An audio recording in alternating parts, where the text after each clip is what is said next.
اقسم بلادك ما أرينا يا العري اقسم بلادك ما أرينا يا العري اقسم بلادك ما أرينا يا ليتك إن جاء العجل أضانا وتفصلت بحالك وتنساني الشام.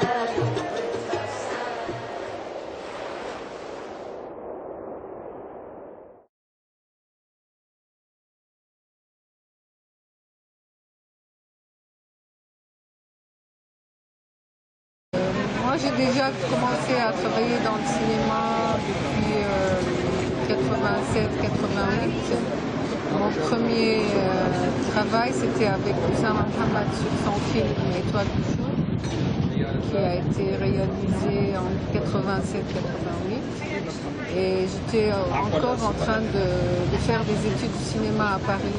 À l'époque, j'ai eu cette belle occasion de pouvoir travailler sur un long métrage assez dur et assez difficile à faire en Syrie. Et depuis, j'ai pas lâché. Après, j'ai continué à travailler avec les autres pour aider les autres à faire des films, surtout des Syriens qui ont besoin d'une aide de l'étranger, de l'Europe, de chercher de l'argent pour eux ou de suivre un travail technique ici. Donc j'ai passé beaucoup de temps à faire des films avec les autres. Avant d'avoir 50 ans, je me suis dit il faut que je m'arrête et je m'occupe de moi, de mes films à moi. Et du coup, j'ai pensé à ce film qui est Je suis celle qui porte les fleurs vers Satan, qui devait rassembler tous les projets que je voulais faire pendant ces 20 ans et que j'ai pas fini ou que j'ai pas vraiment développé ou que j'ai laissé tomber derrière moi. Donc j'ai repêché les films ou les projets de ma mémoire ou de mes notes et de mes anciens cahiers. Et j'ai composé ça dans ce film qui est basé sur deux choses. D'abord, des témoignages des femmes de ma génération qui racontent la déception et l'impossibilité de réaliser leurs rêves. Et moi, j'ai raconté à travers mes films, des bouts de films que j'ai pas fait, aussi ma déception de ne pas pouvoir faire et finir mes films.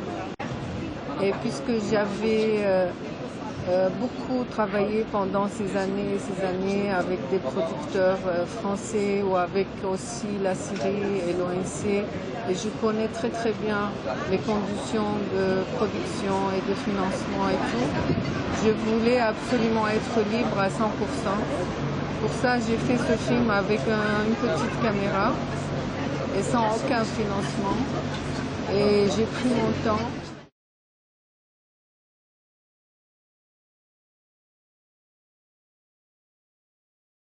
C'était une génération qui avait des rêves de changement politique, qui avait donné beaucoup de sa vie et beaucoup de son temps et pour pouvoir laisser des traces dans cette société opprimée, dans cette société enfermée. Et on avait l'intention, mais malheureusement on n'a pas avancé parce qu'on était complètement partout, on était coupés sur notre chemin et enfermés ou en prison ou interdits de sortie. Donc cette génération qui a beaucoup souffert, il y avait beaucoup de femmes qui étaient dedans, qui ont essayé de bouger, de faire quelque chose pour un changement politique. Et donc j'ai pris les témoignages de ces femmes qu'on a vécu ensemble un rêve brisé. Mon nouveau projet, j'ai commencé il y a 1 an à faire des repérages entre la Syrie et l'Égypte sur la caricature comme un moyen d'expression artistique et qui représente aussi un rapport très fort et très signifiant sur la possibilité de s'exprimer ou non, sur la censure liée à la presse écrite et sur l'impossibilité d'avoir un espace pour la liberté d'expression. Je vis un rêve et un cauchemar en même temps depuis 6 mois. Depuis le 15 mars, quand il y a eu le commencement du soulèvement populaire en Syrie, j'ai pas arrêté de rêver et j'ai pas arrêté de pleurer, j'ai pas arrêté d'être en colère et en rage contre la terreur de ce régime. Mais en même temps, j'ai beaucoup d'espoir et je suis sûre qu'il n'y aura jamais une Syrie comme avant il y a 6 mois. C'est sûr qu'on ne va pas continuer à se taire et qu'on ne va pas continuer à accepter d'être gouverné par un régime militaire de cette façon.